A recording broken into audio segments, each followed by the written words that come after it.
আচ্ছা, আমরা ওই দিন কি করছিলাম? ওই দিন হিসাবটা দেখছিলাম হচ্ছে যে সবারই দিয়েছিলাম হাউস রেন্ট হচ্ছে বেসিক স্যালারি 5% বা 10%, সবারই সমান দিয়ে দিয়েছিলাম।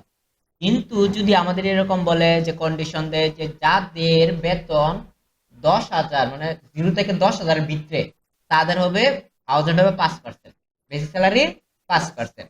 আবার বললো কি যাদের বেতন 10,000-এর উপরে এবং 20,000-এর নিচে, তাদের হবে বেসিক স্যালারি 10%। আবার বললো কি যাদের বেতন যে 30,000-এর নিচে এবং 20,000-এর উপরে, তাদের হবে হচ্ছে 15%। এরকম একাধিক যখন কন্ডিশন দিবে, তখন কিন্তু আমরা এই যে ওই দিন যে কাজটা করছিলাম এইভাবে কিন্তু হবে না। এখন আমাদের একটা কন্ডিশন চাইছে, তাহলে কন্ডিশনটা কিভাবে প্রয়োগ করতে হবে? আমরা বলতেছি কি যদি, যদি এতের উপরে হয়, যদি মানে কি ইফ, তার মানে আমাদের ফর্মুলা নিতে হবে কি ইফ।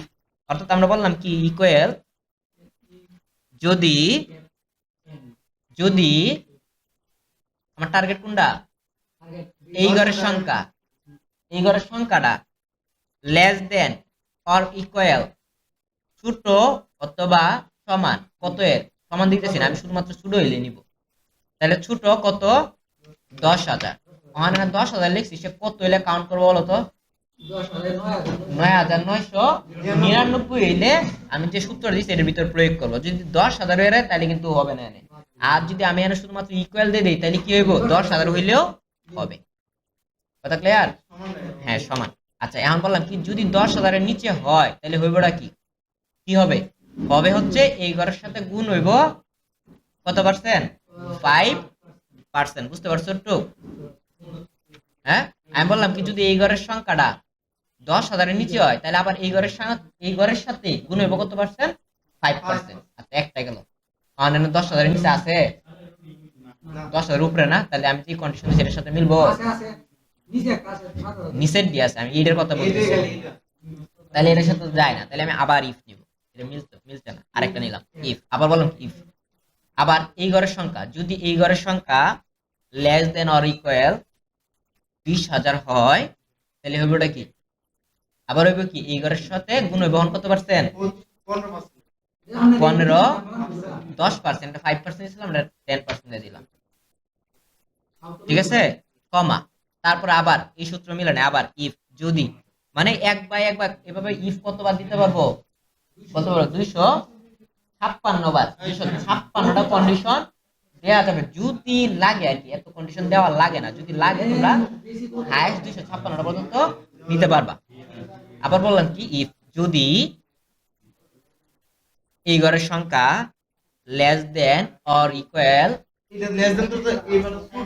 ছোট, হ্যাঁ বড়, হ্যাঁ এটা হচ্ছে গ্রেটার দেন 30,000 হয়,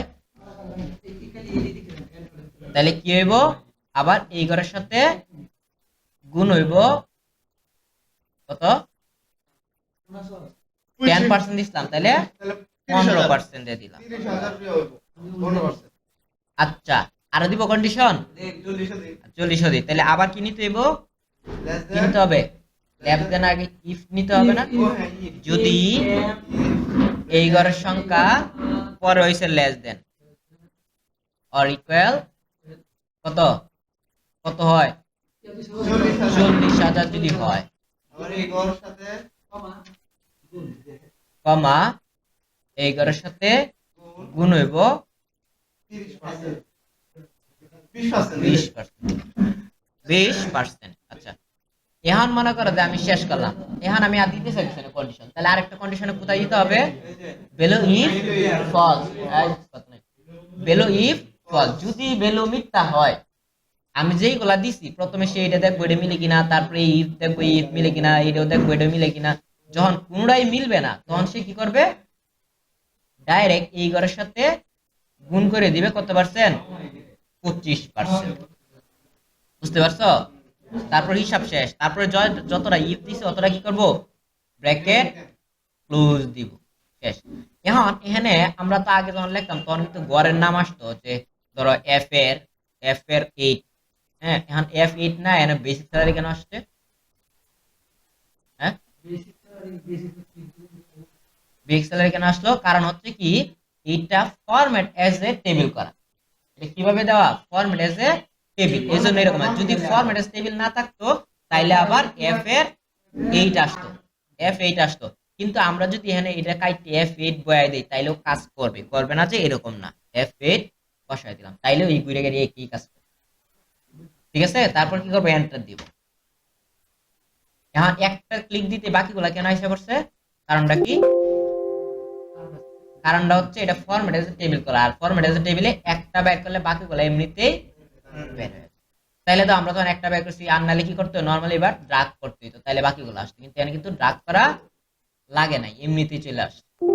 তার মানে এই যে তার হাউস রেন্ট হচ্ছে এত টাকা, তার এত টাকা, তার এত টাকা, তার এত টাকা, হ্যাঁ, অলরেডি আমি একাধিক অনেকগুলা কন্ডিশন বসায় দিলাম। এখন মেডিকেল আওয়াজ তো সেম একই প্রক্রিয়া বের করবা। ঠিক আছে, এটা দেখাইতে হবে আলাদা। হ্যাঁ, এটা তোমরা বলো, এটা তোমরা বলো, আমি আগের মতো হ্যাঁ যা দিছিলাম যে 10,000 এর নিচে এটা 5% এটা সেম।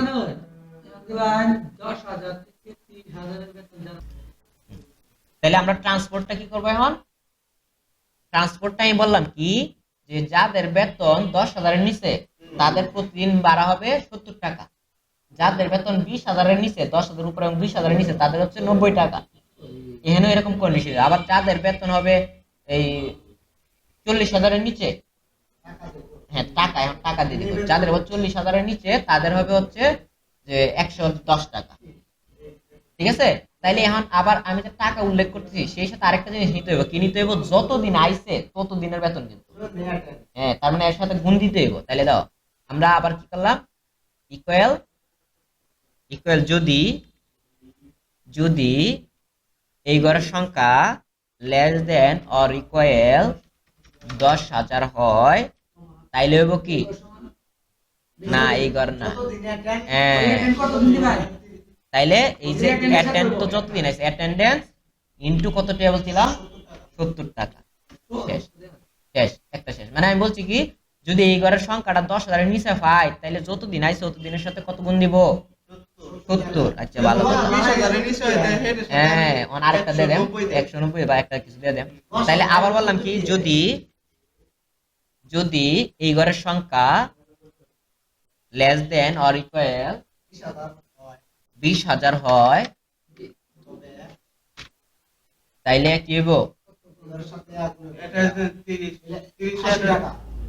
তাইলে এই যে অ্যাটেন্ডেন্সের সাথে গুণ হইব 70 না, তাহলে দিলাম 80, কমা আবার ইফ, ইফ যদি, যদি এই ঘরের সংখ্যা, যদি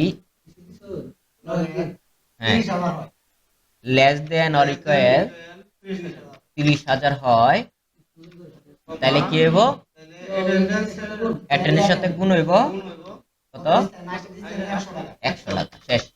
তখন কত হলো, যদি এটা কোনোটাই না মিলে তখন কত হয়ে যাব, 120 টাকা। মানে এর উপরে যতই হয় সবার কত, 120, হ্যাঁ 120 টাকা। এই যে ফলস, আমি বলতে আছি ফলস, অর্থাৎ যখন আমার এই সামনে যে কন্ডিশন দিছি, এই যে এখান থেকে কিন্তু এগুলো সব সামনের কন্ডিশন, এগুলো যখন মিলবে না তখন সে প্রয়োগ করবে কোনটা, এই যে 120।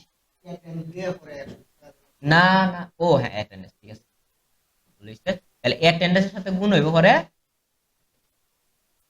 ঠিক আছে 120 কিন্তু অ্যাটেন্ডেন্সের সাথে গুণ হইব, বলে দিব এত টাকা, হ্যাঁ তারপর ব্র্যাকেট ক্লোজ, ক্লোজ, ক্লোজ, ঠিক আছে, তারপর এন্টার। ঠিক আছে, আর বাকি কোথাও কোনো এরকম কাজ নাই। তারপরে যদি এরকম লাগে যে প্রভিডেন্ট ফান্ডও বললো কি যাদের বেতন এত টাকা তাদের 5%, যাদের বেতন এত টাকা 3%, তাহলে একইভাবে আমরা প্রয়োগ করে দিই। ওটিটা তো নিজে, আর আগে গুলা সবগুলা আগের মতো আগে যেমন দেয়। ঠিক আছে, আজকে এই পর্যন্তই, এটা সবাই পয়সা প্র্যাকটিস